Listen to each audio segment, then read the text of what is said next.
Aí, tamo gravando aqui, começou o segundo episódio. Na verdade, é o segundo, segundamente, porque eu já gravei o do episódio número 2 com Ariel Sereio. E o Craig fez a questão de falar que não ia ter. Então ele só cancelou o segundo episódio, cortou o áudio do. Eita. Então sou um segundo falso, né? Você é o segundo, você é a tapa-buraco. Caralho, vai embora então, que vacilo. Achava que você tinha me Não, chamado não, porque você não, não, gosta não. de mim. Foi Não, tipo, não, tô sou sua brincando, tô amiga brincando. desocupada, você mandou mensagem assim, Fernando, eu sei que você não faz É, nada nunca. putz, Entra aqui rapidinho que deu uma bosta. eu sei que tu tá de bobeira, tá fazendo nada aí? Não, mas falando sério, esse episódio a gente vai falar sobre roteiro, porque eu trouxe aqui minha amiga Fernanda Brandalize, roteirista e muito Olá. foda. Fala aí, Fernanda. Olá, boa tarde, boa noite, bom dia. Dependente da hora que você estiver ouvindo isso. Então, como eu falei, como é o tema desse episódio, né? Você é roteirista e, cara, tu trabalha com roteiro há quanto tempo? Só pra gente começar aqui, dar o pontapé inicial. Eu comecei a trabalhar com roteiro em 2015, eu acho que na verdade 2015 para 2016. Eu fazia Oi. faculdade de cinema e aí eu tinha começado a escrever algumas coisas, mas eu não fazia. Porque na faculdade é muito chato, porque se você escreve seu roteiro na faculdade, você tem meio que dirigir o seu próprio roteiro também. E é muito intriguinha, muita preguiça fazer essas coisas na faculdade de cinema, eu tinha muita preguiça de tudo. E aí Mas tu eu tem que comecei. produzir de fato, sim? Tem que produzir, porque na verdade você só tinha uma aula de roteiro na Aham. faculdade. E aí a galera ficava escrevendo roteiro e fazendo por fora, assim, mas era mais a galera que queria ser roteirista, diretor, essas coisas de conto de fada que a galera acha que rola e não rola muito no mercado. E aí eu não gostava de fazer isso muito na faculdade, mas eu tinha alguns roteiros escritos. E aí um dia, num grupo do Facebook, me marcaram numa chamada de estágio para um lugar chamado Faro Filmes, que era para o núcleo criativo, para ser assistente do núcleo, e eu acabei passando. E eles tinham várias coisas de branded content, assim, eles faziam propaganda para TAP, para algumas outras marcas que eu não vou lembrar. E além de fazer essas bíblias, esses projetos, esses pitchings, eu fazia vídeo de branded content. Foi assim que eu comecei. E quando alguém começa a estagiar numa parada de roteiro, tá ligado? Tipo, porque tu começou antes de se formar, não é isso? Comecei a me informar. E o Eu que tu faltava faz 2 quando anos ainda. você. Faltava 2 anos pra você se formar? Faltava coisa pra caramba, né? Eu comecei em 2015 e eu me formei em 2017. E o que a galera que começa entrou. Tá, agora você tá estagiando em roteiro. O que a galera manda tu fazer? Que eu imagino que não seja roteiro. Talvez seja até assim. Normalmente quando você vai entrar, não tem tantas vagas de estágio de roteiro. Geralmente a gente fala assistente de sala, assim. E assistente de sala não costuma ser universitário porque um assistente de sala ele é um trabalho meio integral, assim. Não tem como você dar um meio período para um assistente de sala, porque um assistente de sala ele faz coisa pra caramba, assim. O assistente de sala é a pessoa que vai entrar nos arquivos e ficar, quando a gente está tendo a reunião, que vai anotar tudo.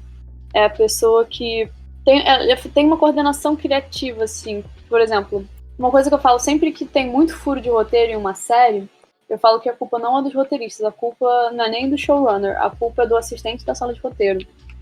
Porque geralmente o showrunner tá lidando com situações maiores de produção, assim, o showrunner é a pessoa que é o chefe da sala de roteiristas, o chefe.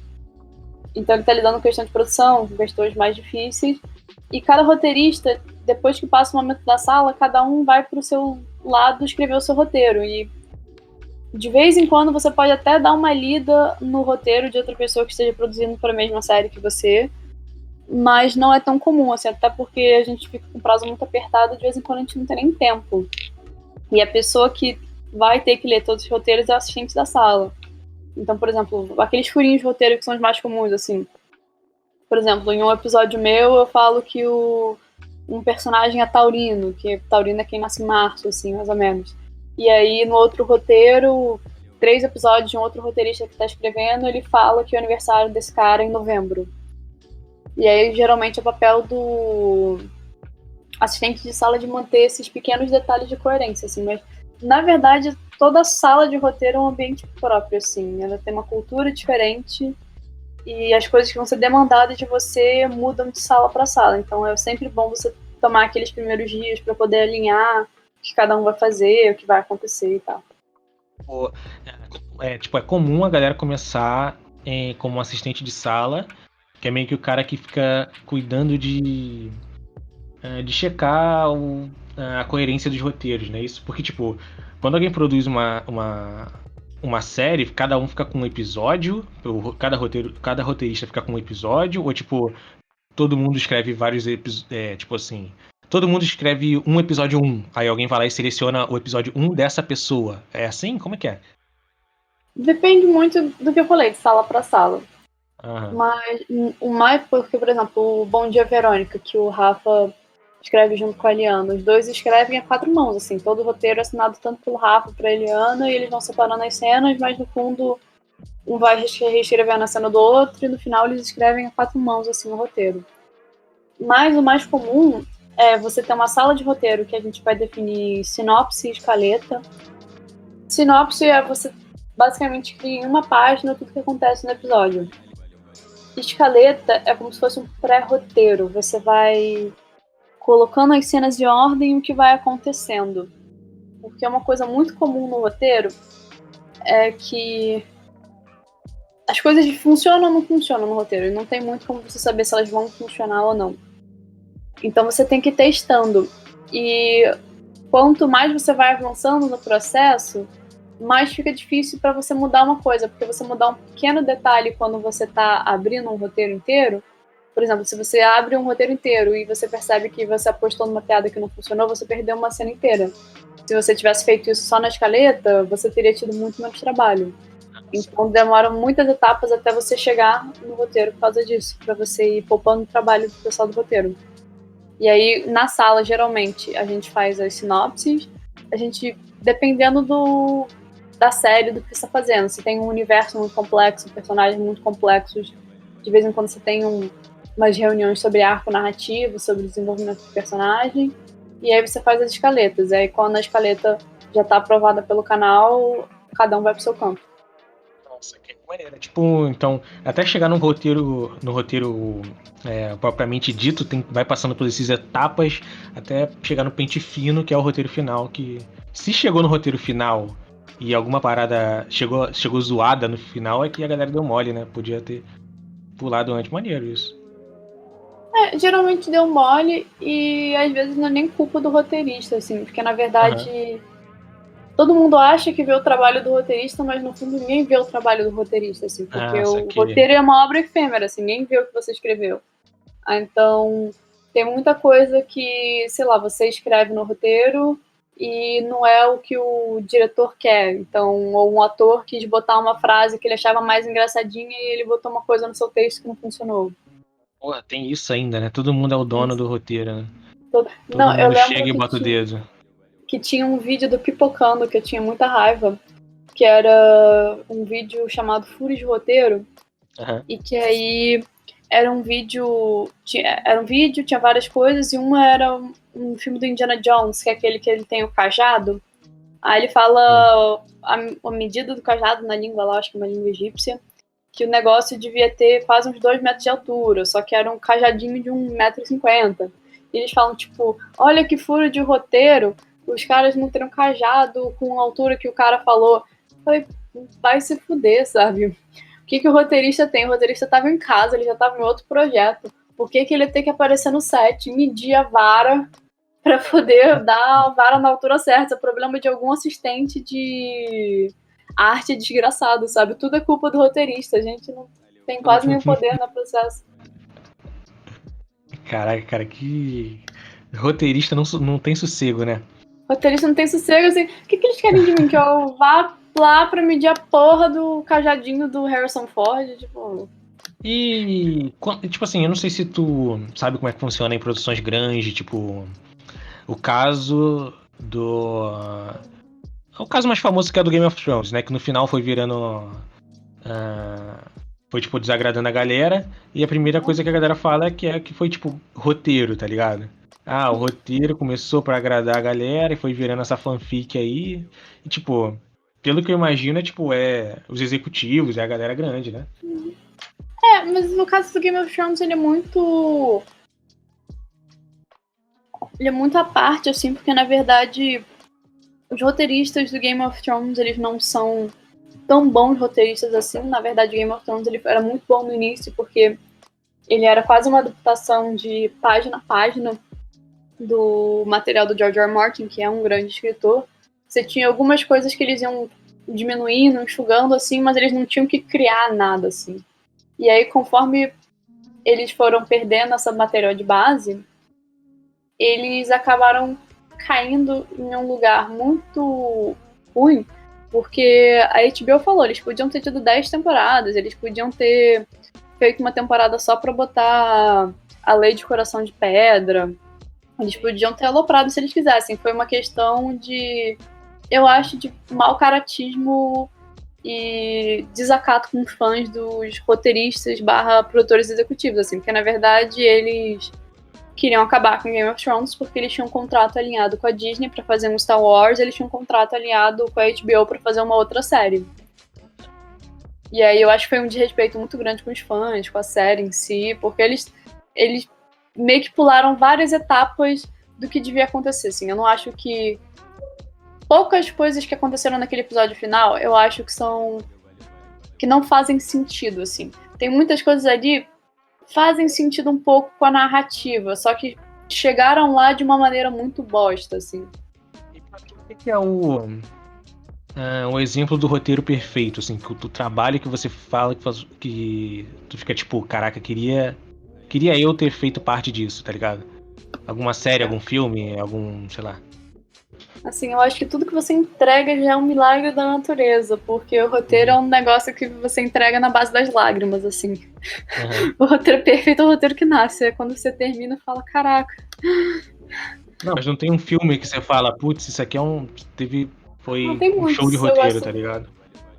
muito do The Office, eu acho que Mad Men tem os roteiros com uma maior poesia que eu já vi na minha vida, mas é aquilo, depende se você tá falando de arco dramático ou de roteiro mesmo, assim, porque Não, eu tem tô filmes falando que tem. do teu gosto pessoal, total você. Não, mas eu não falo nem de gosto pessoal, assim, porque tem roteiros que são muito, muito, muito bem escritos no sentido. Porque quando você é roteirista, você lê roteiro. As pessoas não leem o roteiro, as pessoas só veem o filme, assim. Sim, Então, por exemplo, tem filmes que eu gosto muito e que, por exemplo, você vai ver o roteiro, o cara bota uns blocão de texto que você fica assim, caraca, que insuportável de ler. Aí por isso que eu falo, eu diferencio muito quando você tá falando de roteiro, se você tá falando de arco narrativo, que é geralmente o que as pessoas falam, e na verdade as pessoas não falam nem tanto de arco narrativo. Quando as pessoas falam que estão analisando arco narrativo em vídeo do YouTube, esses canais de ensaio, eles geralmente estão falando de uma coisa mais no sentido de analisar temáticas mais do que propriamente um arco ou uma narratologia por trás daquilo. Só E o que é perguntei porque, válido tipo, também. eu trabalhando como animador, tem umas paradas que eu fico, putz, cara, queria ter trabalhado nessa série, porque essa série, tá ligado? Uhum. Mas eu não sei se Eu você acho tem que essas paradas também, sei lá. Mad Men e BoJack Horseman, assim, são séries que em questão de tom eu acho que são bem perfeitas, assim. Pô, maneiro, cara. Comecei a assistir Mad Men numa época, só que eu achei muito novelão. Eu achei grande demais, achei arrastado, aí eu não consegui. Tenho que confessar que eu não consegui assistir Mad Men. É porque eu acho que Mad Men é aquelas coisas que não é pra todo mundo. A coisa mais legal do Mad Men é um pouco a sutileza e até essa sutileza das metáforas, assim. Por exemplo, é um roteiro quando você vai parar pra analisar narrativamente tem muitas camadas. O primeiro episódio é aquele smoke in your eyes, que é a fumaça nos seus olhos. E que esse problema de cigarro que eles tinham é, na verdade, uma grande metáfora para o que é também você trabalhar com propaganda, que é o que aqueles personagens vivem, assim, porque a propaganda, ela não é exatamente uma mentira que as pessoas contam pra você. Mas ela também não é tudo aquilo que ela promete ser pra você, sabe? Ela tem uma parte de verdade, mas uma outra parte que é como uma verdade aumentada, uma verdade alterada. E é um pouco que todos aqueles personagens vivem, assim. O Don Draper, pra quem não sabe, ele é um cara que, na verdade, vive com a identidade de um cara com que ele foi pra guerra na Coreia, assim. Tudo o que ele tem é fingido, assim. E você tem uma essência ali, tipo, aquele cara, de fato, é aquele cara que você está vendo lá, mas ao mesmo tempo ele tem uma identidade de que ele cria esse mito de ser um cara muito fodão que ao mesmo tempo é o que ele é e não é o que ele é. Por isso que tem essa metáfora da publicidade que é muito legal e essa metáfora da fumaça nos seus olhos, assim, porque a fumaça nos seus olhos deixa tudo meio turvo, que é um pouco que a propaganda faz também, assim. Ah, legal. Uma parada que eu sempre tive dúvida, cara, curiosidade, na verdade, é se existe um portfólio de roteiro. Como é que é um portfólio de roteiro? Tipo assim, a galera que não trabalhou ainda em nenhum lugar, ou sei lá, e quer montar tipo um portfólio de roteiro. Como é que é? É tipo sei lá, mostra as fanfics que fez? Como é que é? Mais ou menos, tô brincando. Depende muito, na verdade, é a parte mais complicada, assim. Geralmente, fora do Brasil, você tem uma coisa chamada roteiro spec, que basicamente, se você quer entrar numa sala de roteiro, você escreve um roteiro, não precisa ser necessariamente da série que você quer entrar, mas de uma série que tem um tom parecido. Spec é literalmente uma fanfic, assim, você quer entrar para uma sitcom, então você escreve um roteiro especulativo de Friends, que é uma fanfic, e aí se os caras gostam da sua fanfic, você pode entrar na sala ou não. No Brasil, entendi. é literalmente uma fanfic. No Brasil, como esse processo não é pago, geralmente algumas salas de roteiro pedem para você fazer um teste para a sala, porque roteiro é uma coisa muito complicada, que você pode, é a única profissão no mundo que você pode ser um excelente roteirista e ainda, dependendo do gênero que você for trabalhar, você pode ser um péssimo roteirista. Por exemplo, eu escrevo mais com comédia. Se eu fosse escrever um dramalhão, eu tenho sempre a tendência em cair pro humor, então eu provavelmente não ia conseguir escrever um melodrama levando muito a sério. Ok. Isso não quer dizer que você é limitado como profissional, assim, então é até aquela coisa assim, o pessoal fica meio puto, que o roteiro é muito por indicação, assim.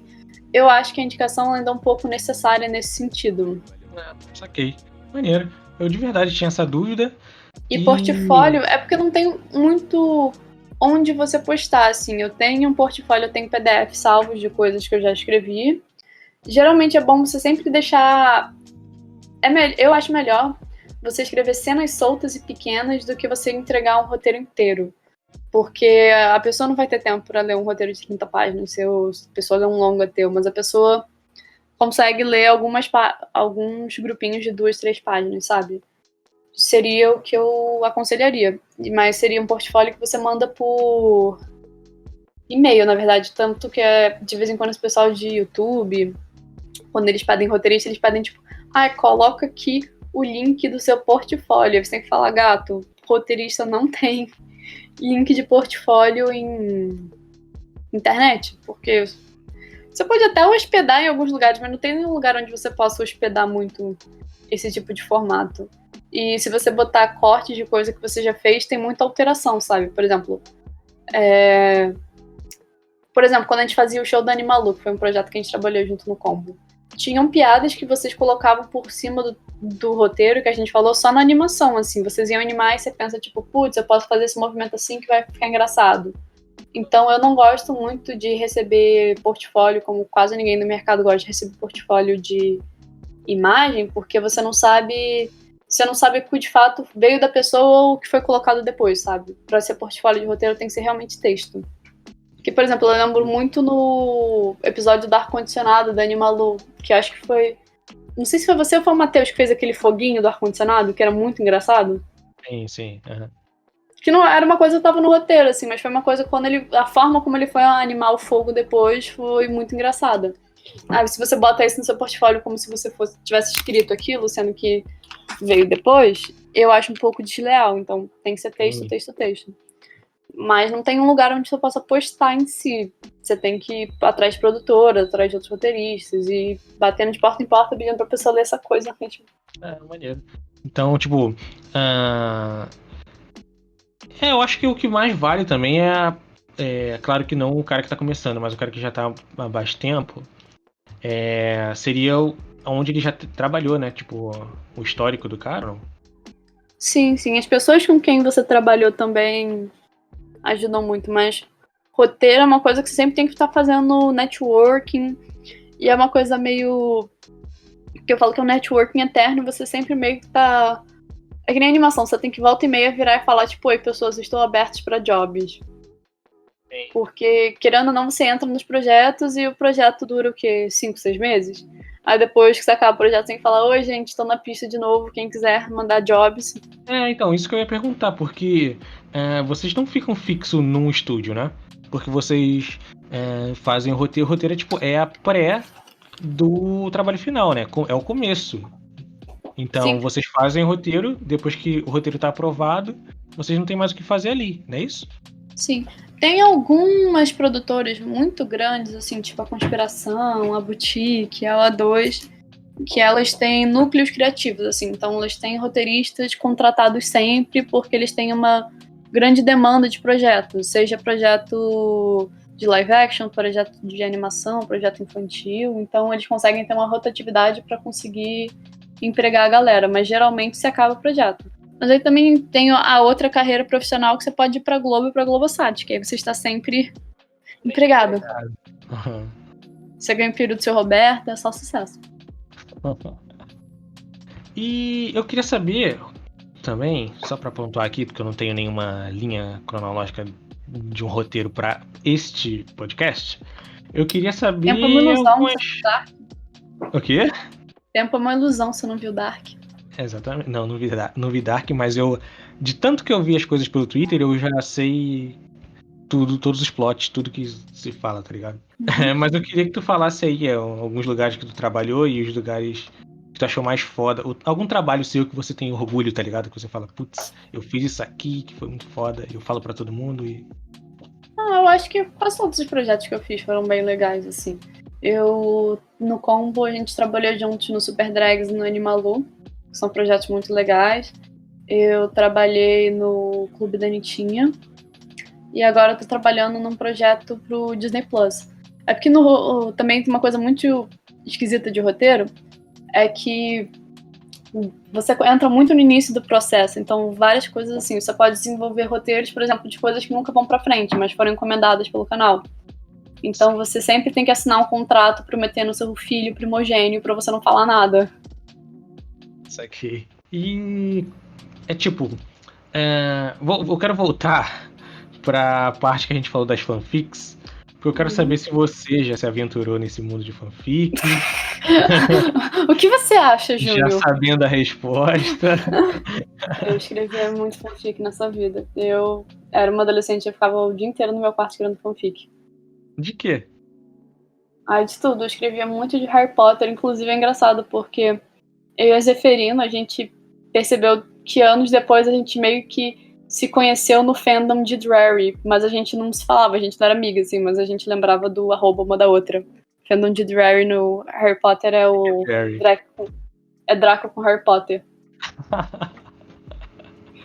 Caraca, Mas eu escrevia muito fanfic de Harry Potter, eu escrevia muito fanfic de Glee, de Supernatural, de Doctor Who, de anime eu escrevi de Inuyasha, de Zatbel, de...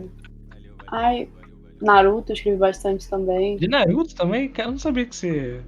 Naruto tinha muito fanfic, o Shikamaru foi um dos grandes amores da minha vida. Meu Deus do céu, que homem. Hoje eu abri o Twitter e vi lá que tinha umas paradas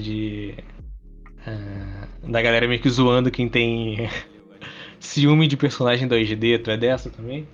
Não, sou personagem 2D pode ser poliamor. Apesar que eu não gostava muito da Temari, mas é porque eu acho que eu preferia mais ele com a Ino do que a Temari. Eu achava a Temari meio chata.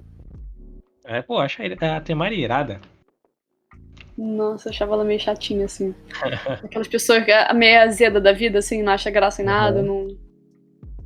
Porque quando eu te perguntei se alguma parada que você queria trabalhar, sei lá, Você falou BoJack e Mad Men. Eu achei que você ia falar uma parada, tipo, das fanfics que você fazia, tá ligado? Tipo, Harry Potter, uma parada assim.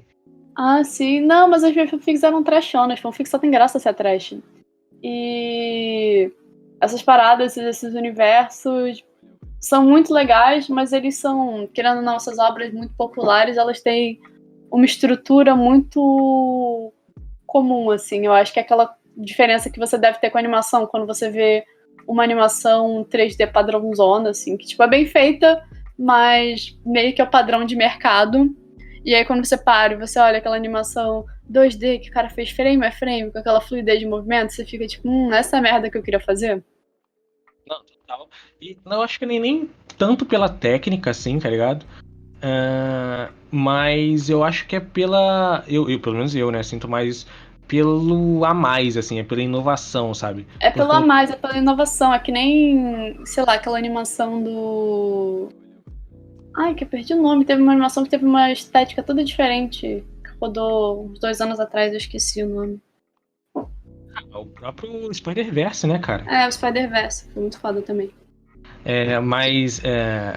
Foi bom tu falar essa parada, porque recentemente eu assisti o novo filme do Glen Keane lá, que o Glen Keane dirigiu, alguma coisa da Lua, tá ligado? Sim, Over the Moon. Over the Moon, isso aí. E, cara, eu achei. Tipo assim, eu abri o Twitter e só tava a galera só falando disso, tá ligado? Aí eu, putz, vou ver. Vamos lá, vamos ver qual é. Linkine e tal, e pá. E, cara, eu não achei grande coisa, não, tá ligado? Eu achei qualquer coisa assim. Achei colorido, tá ligado? Mas em questão de história ou em questão de animação? Cara, eu achei. Eu achei a história bem boa. É porque eu sei que é tipo público infantil, não é pra mim, beleza. E eu fui assistindo, continuei assistindo por causa disso, sacou? Mas tinha umas paradas tão bobas, tipo assim, uma garota de, sei lá, nem lembro quantos anos ela tem, 12 anos, 9 anos, sei lá. Mas, pô, ela imaginar que ela vai conseguir construir um foguete em casa, tá ligado? Uma garota que sabe o que é um maglev, um trem maglev. Ela acha que vai construir um foguete pra ir pra lua com os ferros velhos. Eu ficava, tá ligado? Eu ficava nessa, pô, não dá, né? Não dá. Aí depois ela Você tá muito constrói. adulto e amargurado, Júlio. Eu tô, cara. Eu acho que é isso. Eu acho que é isso. Talvez, Eu ficava, não O pode. Phineas e Ferb não construíam uma montanha-russa no quintal todo dia? Não é verdade, O cara. negócio do Glen Aquela... Keane e no estilo narrativo é porque a gente é muito acostumado com uma narrativa muito cristã ocidental da jornada do herói, assim. E as lendas e mitos, tanto da África quanto da China, quanto do Japão, da Coreia, até a própria mitologia indiana também, elas têm ritmos e coisas diferentes do que a narrativa, assim, porque eu acho que a narrativa clássica que a gente tá acostumado, tipo, é alguém que começa muito pobrezinho e aí ele é chamado à ação e ele tem que transcender e se tornar uma pessoa melhor do que ele mesmo, e ele tem um momento de muita tristeza em que parece que ele vai perder tudo, mas aí ele tem a habilidade que ele conseguiu no início do filme, ele vai vencer o final, que é muito uma narrativa, assim, Davi e Golias. Foi exatamente isso que eu senti, tá ligado? Eu senti que não foi ousado, foi tipo um filme da Não, mas Disney. então, isso é porque... Não, mas então, essa estrutura não foi usada porque essa não é a estrutura de contos chineses. É um filme que narrativamente ele se mantém muito... Ele se mantém fiel a como seria uma lenda chinesa mais do que uma jornada do herói clássica. Então eu acho que a pessoa, quando ela fala que ela não... Tipo, todo mundo tem direito de não gostar do filme, mas eu acho... O que eu sinto quando as pessoas me falam que não curtiram muito o filme, pra mim... Geralmente elas estão me falando, tipo, eu não reconheci o tipo de narrativa que eu tô acostumada a ver, eu achei estranho e por isso eu não gostei. Porque não checou todas as caixinhas que eu tô acostumado a torcer pelo. Então, pra mim foi tipo o contrário. Eu checou todas as caixinhas, tá ligado? Eu queria que não fosse, mas foi tipo a narrativa do Detona Ralph, tá ligado? Você tem duas pessoas ali. Nossa, Detona Ralph 2 é tão horrível. Nossa, é horroroso, cara. E horroroso. é o fanservice só, tá ligado? Porque. Cara, não é nem no primeiro filme. O problema não é o fanservice. Não. O fanservice que eu quero dizer é que, tipo assim. É irado você ver as princesas 3D, o Homem de Ferro, o Sonic junto com o Ryu, tá ligado? É irado, mas é só isso, tá ligado? No primeiro filme eles falam pra não virar turbo. Ralph, não vire turbo. E no segundo ele vira turbo. Na verdade, o problema do segundo é que ele... A mensagem do filme é muito esquisita. Da Vanellope, tipo... Ai, vai, corre atrás dos seus sonhos e abandona todos os seus amigos. E não pensa nas relações afetivas que você tem. Uhum. E, cara, tu E a assistiu Vanellope vira uma 3? grande cuzona. Talvez. O 3 é que o Matt vira um espião? Não. Esse aí não existe. Entendeu, Fernando? Isso aí é um delírio coletivo chamado Carros 2. Esse não existe. Qual que é o 3? Eu acho que eu vi, mas eu não lembro muito da história. Carros 3 é o que tem uma corredora amarela. Uma corredora não, uma treinadora amarela. Eu não quero falar muito, senão eu dou um spoiler pra você. E se você não viu, eu quero que você veja. Cara, mas eu tenho certeza que eu vi, eu só não lembro muito da história. É o que o Relâmpago tá velho. Que tem os carros novos que estão passando ele. Não viu, você não viu. Cara, Assista Fernanda Brandalize, por favor, eu adoro. Eu acho que eu vi, eu só não lembro, porque os filmes da Pixar... não, sim, eu lembro. É porque eu vi os filmes da Pixar tem muito tempo. Geralmente eu via quando eles lançavam. Esse filme eu devo ter visto há 2 anos atrás, ou mais. É porque todo mundo que eu converso sobre qualquer filme, eu falo sobre Carros 3. Porque eu realmente você acha que é o ápice da narrativa? Não, eu não sei se é um ápice da narrativa, não, mas eu gosto bastante, porque eu acho que, primeiramente, é um filme. Ainda é um filme de criança, né? Mas eu acho bem adulto, assim, tá ligado? Os temas que ele fala. Uhum. E eu acho corajoso, eu acho legal, tá ligado? Eu acho maneiro. Algumas paradas, tipo o da menina lá na cabeça dela, qual o nome? O Megamente não é. Divertidamente. Eu acho que geralmente os filmes de criança são mais profundos do que as pessoas acham, assim, porque... então, alguns... É que nem quando é coisa de... Quando fala que assim, é coisa de menina, o pessoal desdenha, assim. Uhum. Eu não acho que tem muito a ver com gênero, não. É mais a qualidade do filme. Você tem filmes pretensiosos, de pessoal de bater punheta mental, de achar que são filmes super fodas, reflexivos, e é um filme muito raso, na verdade. Só foi feita por um cara depressivo. Sim. Um Donnie Darko da vida. Eu falei Donnie Darko, nem sei se tu gosta de Donnie Darko, só dei uma... Eu acho que eu nunca vi Donnie Dark. É muito chato. Nunca senti que ia fazer diferença na minha vida. Talvez um dia eu ainda veja isso. Não, menos Donnie Darko no mundo e mais Carros 3. É isso aí. Cara, acho que tu tirou bastante dúvida de verdade. Dúvida minha e dúvida de... Acho que é da galera. Quanto tempo a gente tá aqui? Eu nem senti o tempo passar. Então, a gente tá umas meia hora aqui. Não sei não tem nada aparecendo não. Mas eu queria saber se você tem alguma coisa mais pra falar que acha que vale a pena falar, que não falou, que deixou passar, ou que eu não perguntei porque eu não sei muitas coisas. Não sei, assim, roteiro é uma daquelas coisas assim, eu podia passar 3 horas aqui falando sobre roteiro. Mas eu acho que pra falar alguma coisa a mais, eu teria que saber algum tipo de dúvida específica. Por exemplo, o roteiro, você tem toda uma treta da estrutura, porque roteiro, na verdade, é quase uma tabelinha de Excel, que você tem que ir preenchendo as coisas certas no lugar certo para o assistente de direção conseguir jogar no Movie Magic e ficar tudo certo para a produção. Você tem a maneira como você escreve, que você tem que começar a pensar nas coisas de uma maneira mais visual, assim, por exemplo, se você falar que a pessoa sente saudade, a pessoa pode sentir saudade de várias maneiras, assim, eu não posso ver a saudade da pessoa concreta, mas se a pessoa olha para um porta-retrato e suspira, você supõe que a pessoa está sentindo saudade. Então seria assim que você teria que escrever num roteiro, mas não sei, eu podia falar várias coisas. Cara, até a parte do humor, que eu escrevo mais, assim, também, como você escreve uma piada, é muito... Tem muito pano pra manga, assim, eu teria que ter alguma coisa mais concreta. Quando você escreve alguma parada que vira realidade, assim, que vira... que é feito, né? Que chega a ser gravado, chega a ser animado, sei lá. E é uma piada que você escreveu, tu fica, tipo... quando, sei lá, recomenda pra alguém e fica olhando pra cara da pessoa, fica tipo... vai rir lá, vai rir. Não, fica que horrível. Não? Que isso? Não quero nem saber. Mas eu acho que um dos momentos mais legais da minha carreira, e eu acho que se eu pudesse, toda vez que eu conhecer uma pessoa nova, mostrar esse trechinho da minha existência pra fazer com que essa pessoa entenda que tipo de pessoa eu sou.